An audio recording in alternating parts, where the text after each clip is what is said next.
All right, everyone. So we got a real hootenanny today. We had to call for extra power from the other yard. The spare locomotive, 3079, had to come and help 3000 because if we walk over here, today we're pulling out the big train. I calculated this train at Willing. I calculated this train. This is just a rough estimate of over 2 million pounds, probably more than that. Tonnage wise, I forget the tonnage number on that now, but it's quite a bit of tonnage. So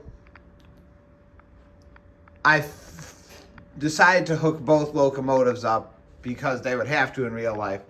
So these are GP40-2s, electromotive GP40-2s. They were manufactured in the 1970s in real life. They have a top speed of about 65 miles per hour, and they have about 3,000 horsepower. These are 4-axle road switcher units.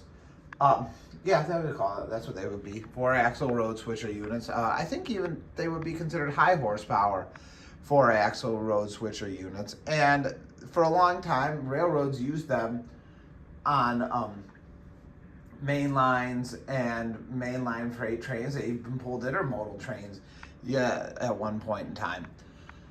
There's still quite a few of them around, and they do work on industrial line, on switching industries and in yards and stuff. You don't really see them running trains anymore.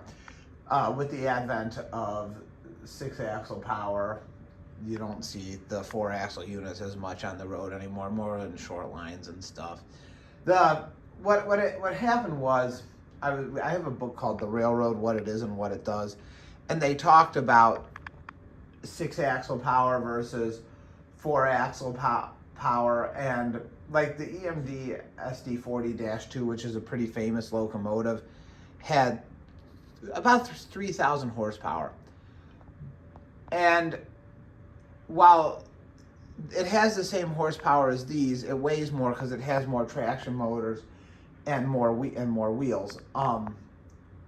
Now you would say, well, what's the difference? Well, if you look on the chart, what happened was when these 4-axle units went up against the 6-axle units, there's an EMD 40-2 right there. The 6-axle units could, because they had an extra wheel and weighed a little bit more and had an extra traction motor, they could hold speed better going up grades, or at least that's what the book said, than these 4-axle units could. They would struggle a little bit more. But on level ground, these were pretty good locomotives. Nowadays, mostly they're just used for as locals, like I said, for switching out industries and things.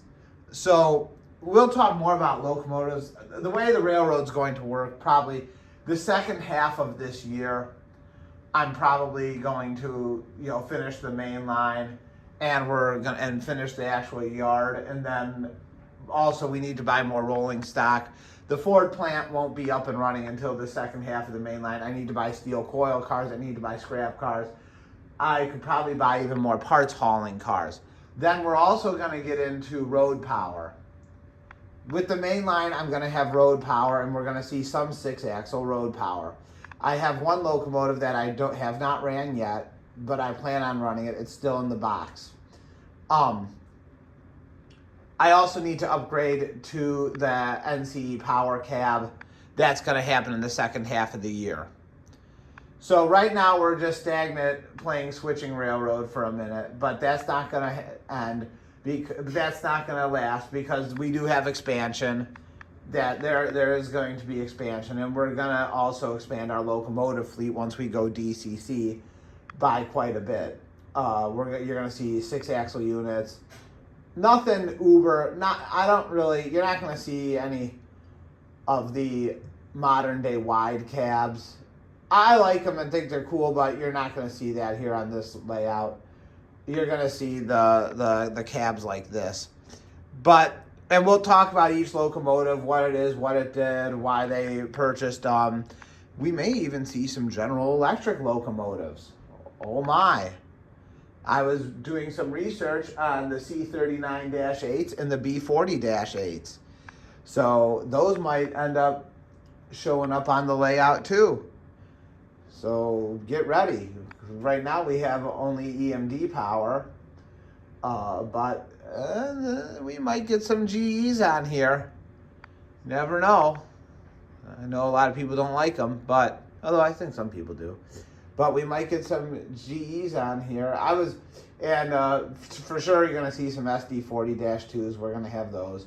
We're going to have some others too, some of the other famous EMD locomotives.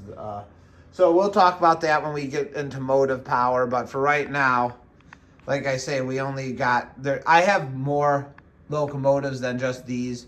But as far as our Conrail operation goes, well, you know what? I have another Athearn that I could run, and I don't normally run it, and that would probably work. And then I have an Atlas that is a nice Conrail locomotive, but it does not. The wheels are different on it. And I'm not real knowledgeable about that stuff, and it can't handle the switches and the curves on this layout, and it just derails like crazy, although it runs smooth as glass. I do need to upgrade to that NCE power cab though. Anyhow, I'm rambling, so let's get so these two locomotives coupled together, 6,000 horsepower. My rough calculation, that gets me 4 horsepower per ton, probably less than that, probably 2 or 1. So we're going to struggle here, but we're going to get it. So let's make sure our switch is lined up, which it's not.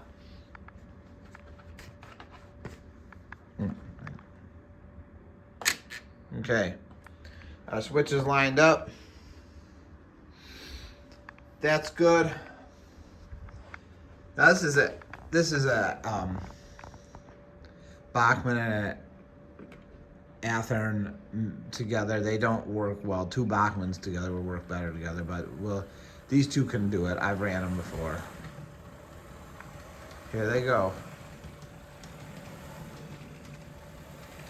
They're coming down. Get a little bit more power.